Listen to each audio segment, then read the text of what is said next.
Cosmic rays are an unavoidable interference that cause false sharp peaks to appear on your Raman or photoluminescent data. Today I'm going to show you how to remove these from single measurements as well as Raman mapped data within Ramacle. So here on screen I have a single spectra of a pharmaceutical sample, and very clearly we can see that an interference is present on the spectra. When I apply the tool, the Ramacle software has identified that a cosmic ray is present within this red band here.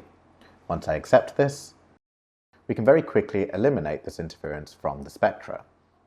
When we look at a Raman map, we can see again visually that we have an interference within the spectra. When we apply the tool to the map, the Ramacle software will scan the entire map, and here we've identified that there are 29 cosmic rays present. Once I accept the tool, the cosmic rays will then be removed from the spectra of the map. Now, there are instances where we might want to remove cosmic rays that have a lower intensity threshold than the original algorithm used. So here we can lower the intensity threshold, we can update the map, and we can identify if there are potential cosmic rays. So here we've identified 15 additional cosmic rays. I can accept this, and we can remove these rays from the spectra.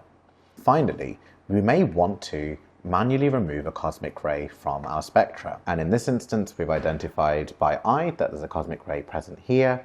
We can click on the Custom tab and we can add a band to the spectra. I can then position this selection panel over the area of interest. And here I've identified this cosmic ray, and we can now remove this from the spectra. And so there we have it, the cosmic ray removal tool within Ramacle. A quick and easy way to get the best of your spectra.